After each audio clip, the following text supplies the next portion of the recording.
Aloha, everyone, and welcome to the International Campfire Talk series put on by the Boy Scouts of America's International Committee. So today we are going to be hearing from Nour and Nadine, who are both World Scouting external representatives.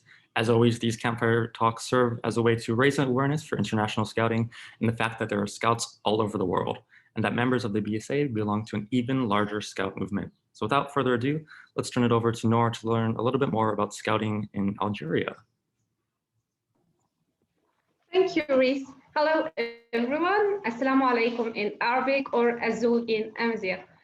This is me. Yeah, exactly. So what I was saying that I'm a member in the National Executive Board of the Algerian Muslim Scouts, also a member of the 14th World Scout Youth Forum planning team, which will be in next August, and also part of the Muslim Youth representative alongside with Nadine too. Next slide, please. So let me talk to you a bit about Algeria. Algeria is one of the largest countries in the world. It's the first largest country in Africa. The flag is just in front of you. We have like 43 million person. The surface is 2.3 kilometers square. The currency is dinar. The religion is Islam. And the languages are the two languages I spoke to you earlier, which are Arabic and Amazigh. The Amazigh is the indigenous people language. Next slide, please. Okay, story time. The Algerian Muslim Scouts. Let's talk about how this amateur started. So basically, the scouting was introduced to Algeria in 1911, but by the French colonization. In that time, Algeria was under the French colonization. So this guy in front of you in the picture, Mohamed Bourras, wanted to start an NSA or an organization that will help the Algerian youth to embrace the true Algerian identity, the language, the religion, the culture, and everything. So he launched the Algerian Muslim Scouts in 1936. And the first aim was to create a young generation that can bring independence to Algeria. 20 years later, those 22 young men you are seeing in the picture on the right did that. Those 22 young men launched one of the greatest revolutions ever in November 1954. 18 of those 22 were scouts. So now we scouts in Algeria, we brag all the time, saying the scout movement was part of the revolution. The scout movement helped the country to get its independence. Unfortunately, Mohamed Bourras was not there to witness this because he was executed on 27th of May 1941 because of his work on the scouting, and this is what got him killed at the end of the day. What you are seeing on that red box is the logo of the Algerian Muslim Scouts. You have the jasmine flowers with 5 petals, which refers to the 5 pillars of Islam. In yellow, it's written "Be prepared" in Arabic, and in red, it's written Algezair, which means Algeria. And the red color, it refers to the martyr's blood. Next slide, please. Okay, so let's talk a little bit about how does the Algerian Muslim Scouts look like today. We have like 4 sections, and just to be clear, the Algerian Muslim Scouts now is a member only in Walsall, and it's for males and females. So like we have both boys and girls. Next slide, please. Okay, in front of you are these cute yellow angels. We have the Cub Scouts. We have around like 40,000 concerning male and just like 5,000 on the female. And the females, we call them flowers. I don't know if you do have this similar in other NSOs, probably in the BSA recently after you start having girls, but these are little flowers. Next. Okay, when it comes to scouts and venture scouts, they have the same outfit color, which is green. So as you say, the number, when it comes to scouts, we have around 20,000. And when it comes to Girl Scouts, we have only like around 4,000. When it comes to Venturer Scouts, we have like 9,000 males and only 1,200 females. Concerning the scarf, this is the official scarf of the Algerian Muslim Scouts, is green triangle with those white and red bands. And these these three colors are taken from the Algerian flag. If you remember it from the first slide, it contains three colors: green, red, and white. Next slide, please.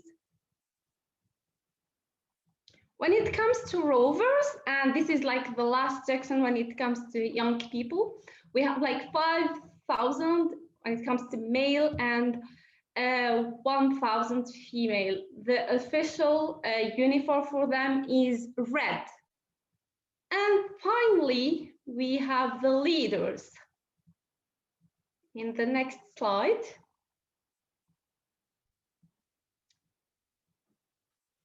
The color, the official uniform of the leaders is in blue. So we have like 11,000 male leader and only 2,000 female. I know it's a huge difference, but we are working on it. We are getting there. So in total, we have around 75 members in the Algerian Muslim Scouts, yet these are only the declared one. With those who didn't declare yet, we can reach till 100,000. And our vision is to be the largest youth movement in Algeria by 2023. And we are getting there, people, we are getting there. Next slide, please. Okay, let me talk to you about one of the most important projects we are working on, which is the Life Skills and Citizenship Education Project. This project is dedicated for the rovers, mainly in partnership with UNICEF Algeria. So the aim of this project is to help young people and provide them with the main skills they need in real life, yet they don't get in the universities or in formal education. So we're just helping them to understand what will happen after the graduation and what they want before life hits them. So yeah, I started a year and a half, and we had like 3 regional trainings with 500 participants, but it stopped due to Corona, but we are getting back there. And we are having regional trainings because, as you see, Algeria is like super large. We can't have just one in the center. We can bring all people up.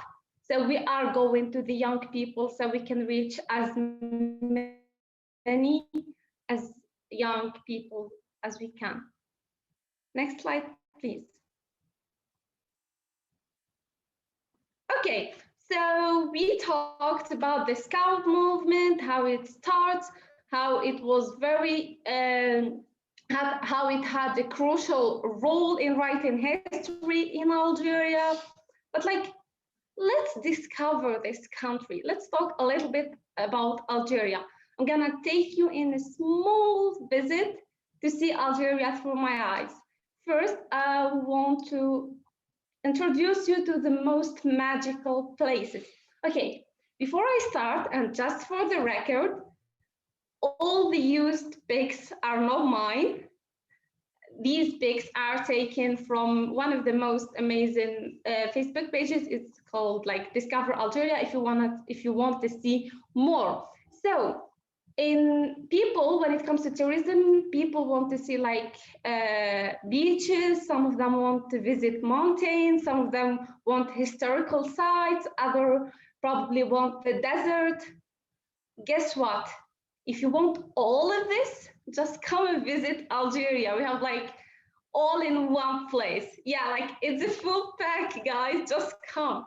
So let's start. We have Skikda with this amazing and breathtaking bridges on the left.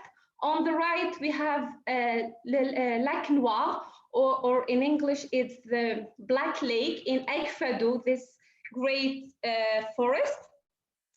In the middle, you are seeing Algiers, or it's called in French, Alger la Blanche, the white Algiers. And I guess from the picture, you can guess why it's called the white Algiers. You can see like two things in this picture in the middle. The first one is the Martyrs Memorial, and the one at the very end of the pic is the minaret, is the third biggest mosque in the whole Islamic world. And it was recently opened just like last November, so it's brand new. Next slide, please.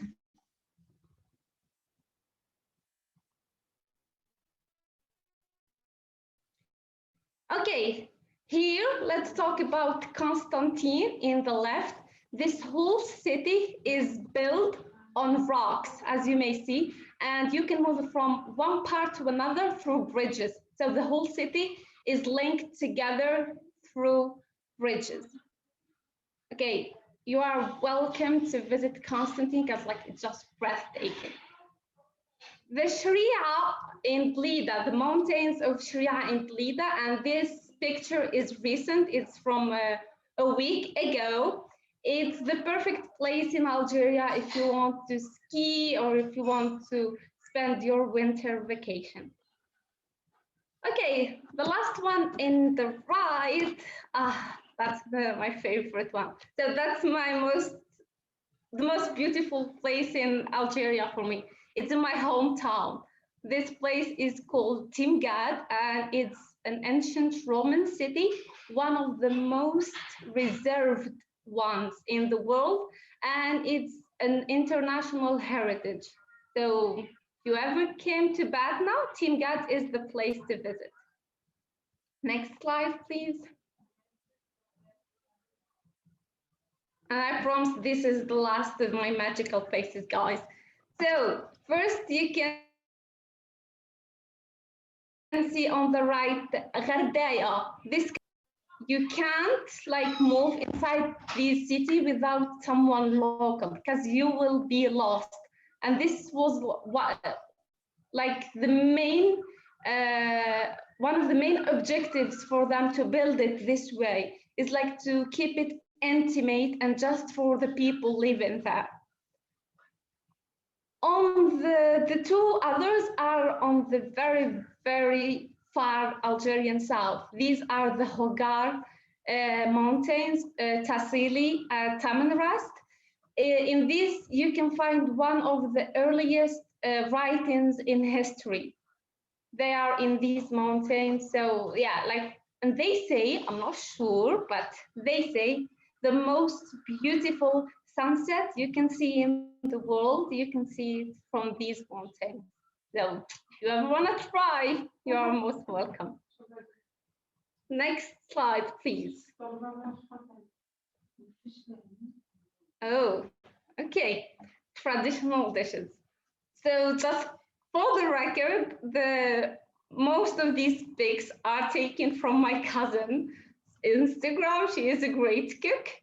And so let's start from the salty things, then we move to the sweet. So the first is couscous. I guess everyone knows couscous is worldwide famous, and recently it was listed as an international heritage for the whole Maghreb region. Maghreb region, it means Morocco, Algeria, Tunisia, and also Libya and Mauritania. Next to it, you have like this short or soup, the red soup, and like a must having dish in every table in Ramadan.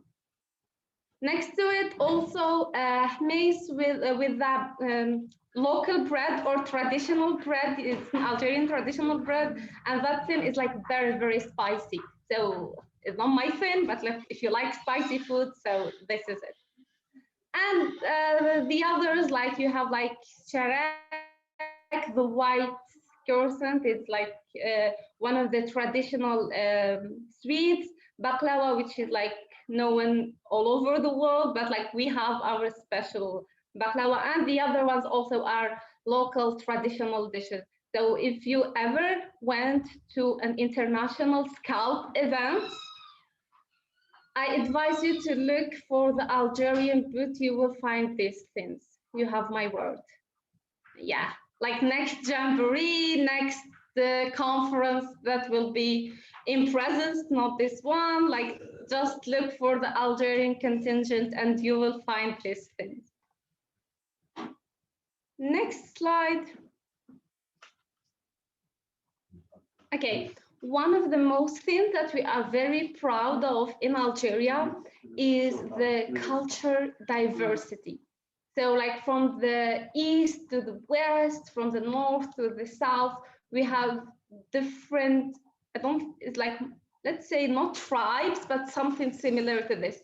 And we are so proud of this diversity, and like we celebrate it and we embrace it. We have like a lot of musical types.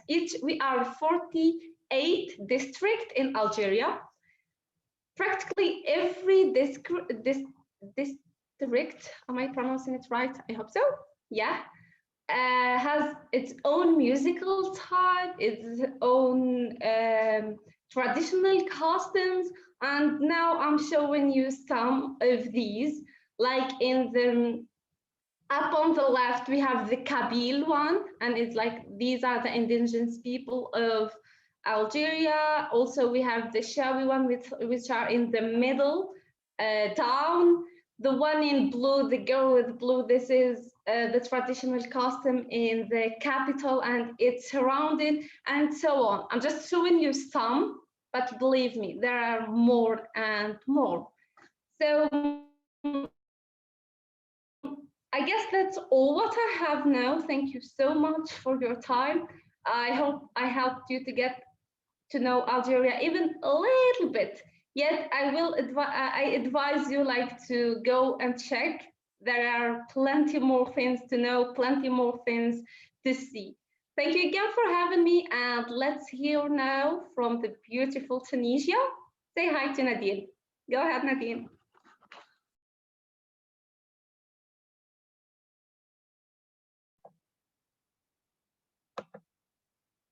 Aslema, which means hello in Arabic and especially in my native language. So my name is Nadine Sidi. Thank you, Reis, for the invitation, and I'm thrilled to be here today with you because I like the concept and how, despite COVID-19, we scouts around the world still meeting and the scouting spirit still vibrant. So yeah, I'm very happy. So I'm from Tunisia. Next slide, please. Yeah, so I'm from Tunisia. As you see, I'm a neighbor of Nour. So Tunisia is a country in the Maghreb region of North Africa. It's bordered by Algeria to the west and southwest, and to the southeast of Libya, and the Mediterranean Sea to the north and east, covering 163.610 kilometers. So it's a small country, and we are counting about 12 million inhabitants. I was born in Tunisia and still living here, so I'm part of Tunisian Scouts, Les Scouts Tunisiens. As you see, here is our logo. Next slide, please. So I'm 23 years old and come to celebrate my birthday a few days ago, so you can still wish me happy birthday. I started receiving congratulations, and I've been Scout since the age of 6. So you can imagine how happy my childhood was and how much fun I had. Now, let me tell you a bit about my scouting in Tunisia. Next, yeah, thank you. So before moving to scouting in Tunisia, this is some about me in scouting. So I'm World Scouting's youth representative. Our mission is external representation of the movement and advocacy. Also, MOP Hero for 2019, a volunteer in a social entrepreneurship team, which is the partnership between Tunisian Scouts and Danish Scouts in a project called Future Leaders. And I had my wood badge in 2018, and Girl Scouts unit leader. Next slide, please. And when I'm not a scout, I'm studying. So I get my bachelor degree in law last year and started a master in public law this year. And also I'm a member of International Humanitarian Law and Human Rights Club in my university. And to be honest, I'm always a scout because scouting is preparing us for life and it's a lifestyle. So I'm full-time scout. So I know now you are curious to know about scouting in my country. So let's start. Next slide, please. So Tunisian Scouts was Tunisia was a French colony. So the French brought scouting to the country for children of French military and other citizens prior to 1933. And the first NSO was founded in 1934, and after 1936, many other NSAs were founded. And l'Escouade Tunisien contributed to the national liberation movement, especially when Tunisian citizens were arrested. And then Tunisia got its independence in 1966. So 1 year after, the different national scout associations organized a conference and decided to be unified since 1957, 57, and we have one NSO, which is l'Escouade Tunisien. So it was a whole process. And sorry, next slide, please. Yeah, so LST became a member of WASM since 1957 and is also a full member of WAG's World Organization Association of Girl Guides and Girl Scouts. Next slide, please. Yeah, so Tunisian Scouts has about 100 members. 1/3 of them are female and 2/3 are male. So scouting in Tunisia covers the 24 districts of my country, and we have 400 local group and 2,150 units. 8 units, sorry. Next slide, please. We have different sections, and sections are based on group ages. So we have bases who are aged between 4 and 7 years old. Cubs and girl cubs that we call flowers are between 7 and 12 years old. And we have scouts and girl scouts between 12 and 15 years old, and advanced scouts and advanced girl scouts who are scouts too and aged between 15 and 17 years old. And we have also rovers and rangers aged between 17 and 23 years old. And then we have leaders. Next slide, please. Yeah, so here, as you see, we have our uniform. Before last year, every section were a specific color, but the last year we decided to unify the uniform as a tool of communication, showing our unity as scouts, but also to keep the specificities of each section. We decided to attribute different scarves colors, and leaders wear the same color like mine. To show that leadership is leadership, no matter the section you are leading. Next slide, please. Before moving to the Scout program, let me tell you a little bit about Vision 2025, which is it's the LST vision for 2016-2025, and was adopted in the National Conference on 2017.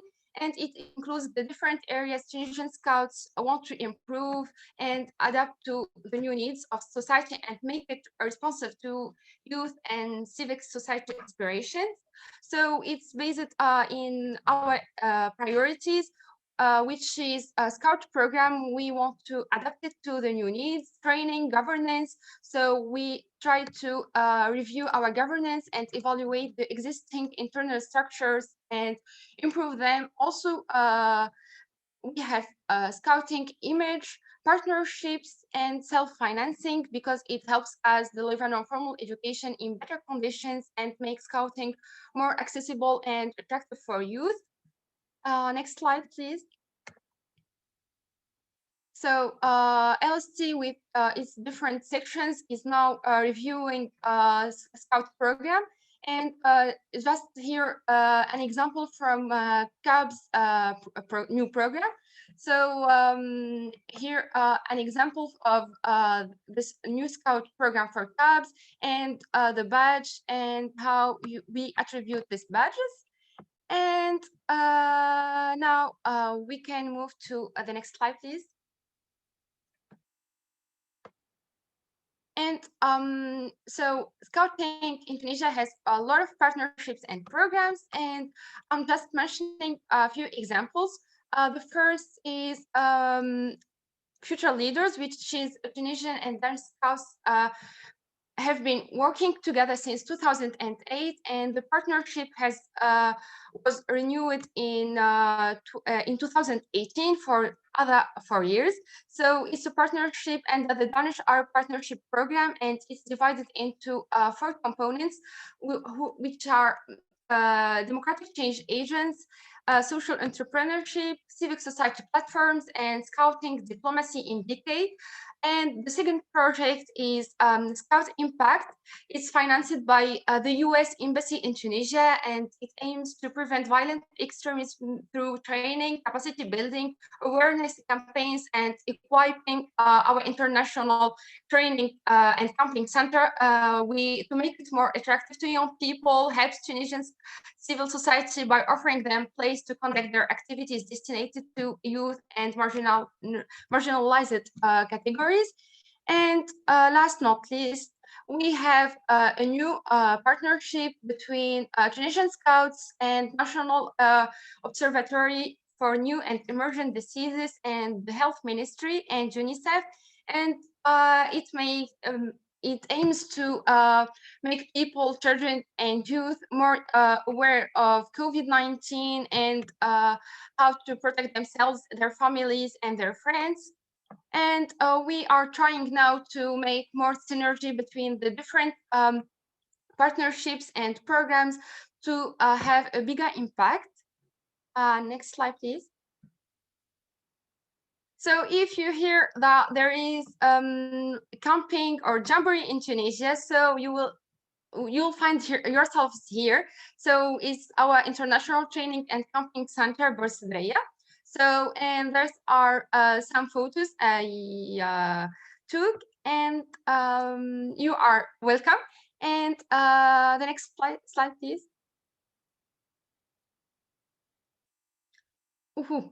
So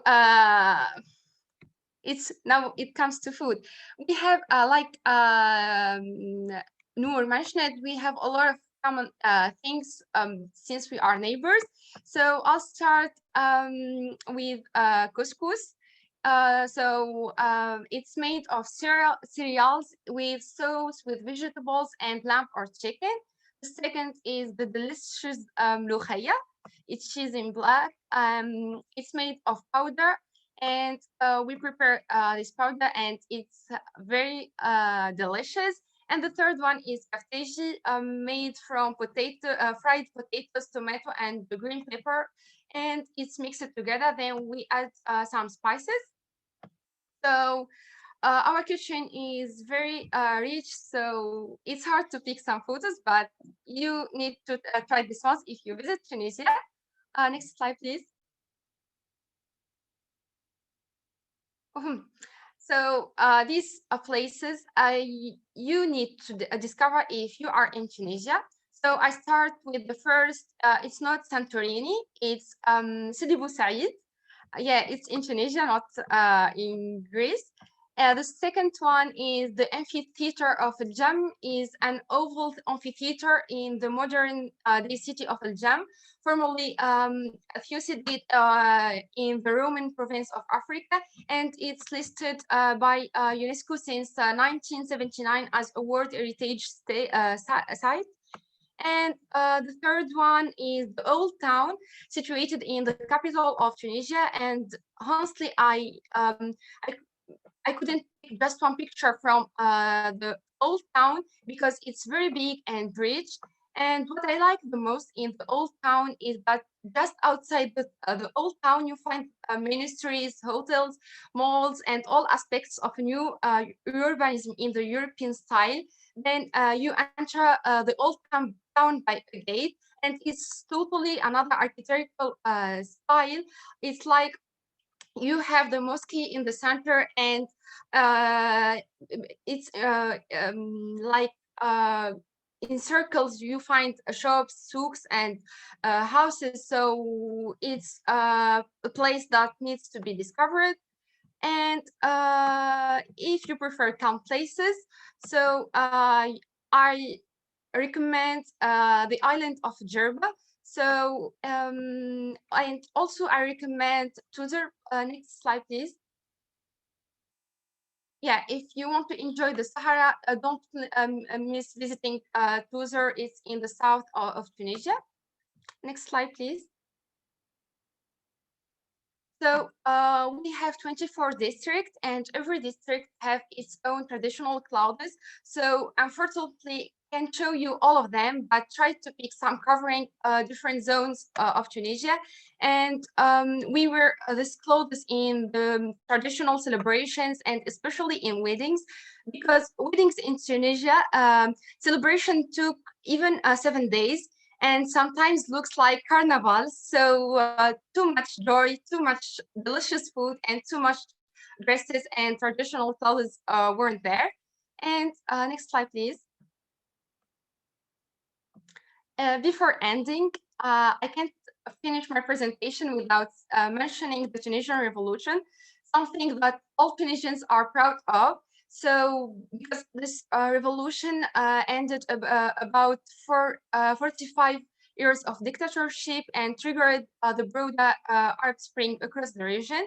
And since 2011, we started having periodic elections and answering the international standards, and we started making in place democratic institutions, and civil society in Tunisia got an important role in this democratic transition. So we are proud of this, and just wanted to share it with you. Thank you very much, Reese, and thank you for being with us.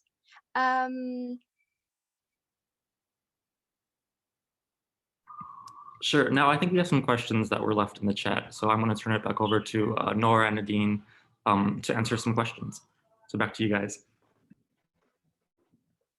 Okay, so I'm seeing here the question is, how did I start in scouting?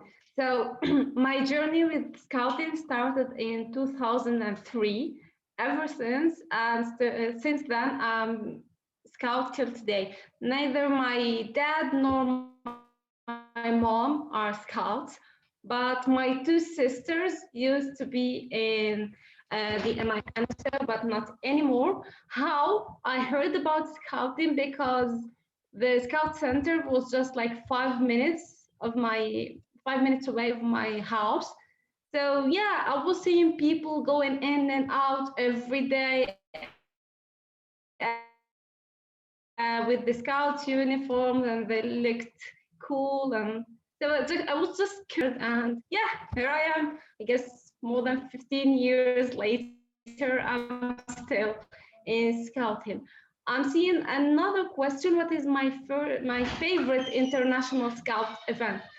So I guess a lot of people I know would answer the Jamboree in this question, but to be honest, I like the Scout Youth Forum. This event is just special for me. I think it's one of the most interesting Scout events on international level because it's really a great platform to make youth voices heard, to give the young people a chance to express themselves and to say what they want to do better in our movement. So if that's all, I switch to Nadine for other questions.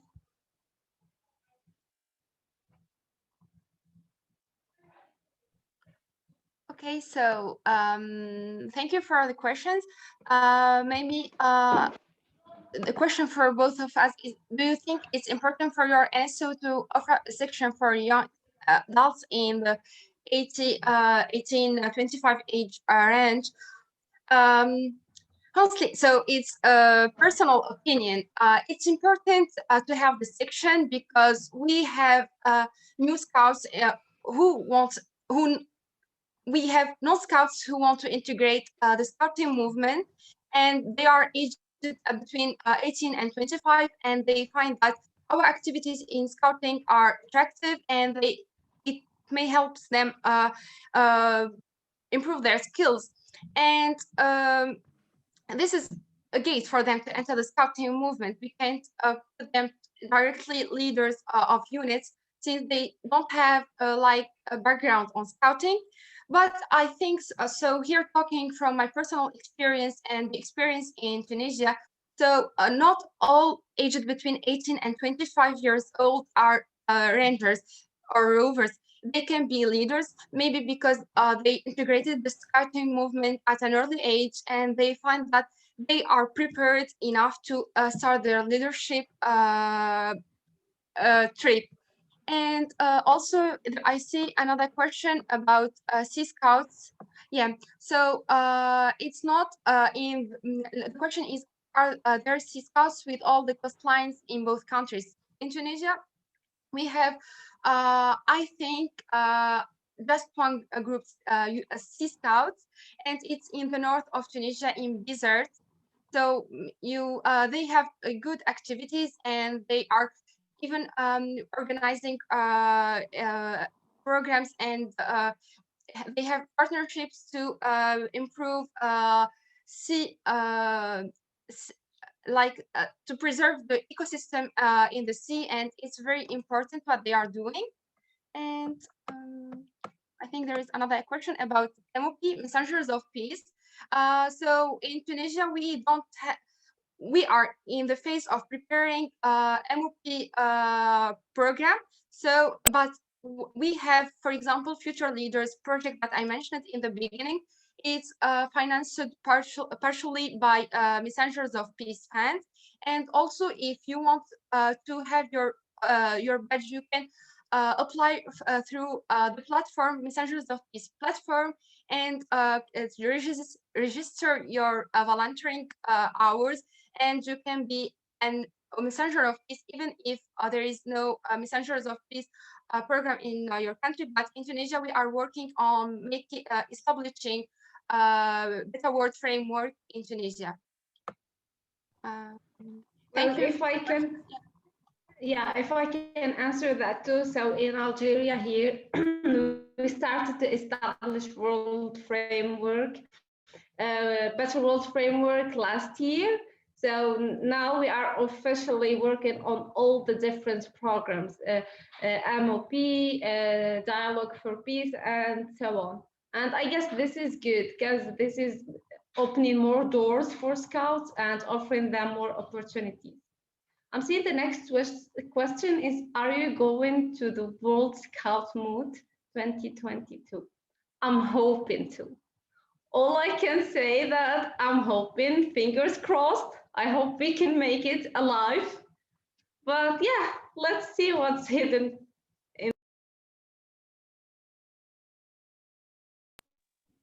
I guess the last question is for you. Yeah, the last one is for me. Can I share about MOP Hero project, my MOP Hero project. So in Tunisia, like I mentioned, we have Future Leaders project, which is a partnership between Tunisian Scouts and Danish Scouts, and the umbrella of Danish Arab Partnership program. And I was team leader of Democratic Change Agents, which is a component project of Future Leaders, and we aim to help young people acquire soft skills and life skills, and also especially reach marginalized areas and prevent violent extremism. And we were organizing Young Voices forums. We bring young scouts and non-scouts, scouts aged between 15 and 17. We train them, and then we organize like a forum and invite decision makers, and these young voices start trying to like making questions to decision makers and giving their suggestions. So, and then they start their advocacy campaigns at a local level and national level. And this is what was about the project I received MOP Hero Award for. And I encourage you, everyone, to get involved in civic society service, and please register your volunteering hours in MOP platform, and you can be MOP Hero too.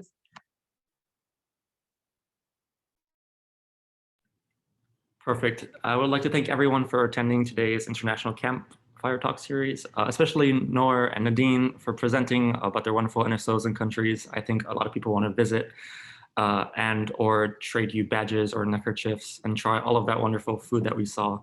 So thank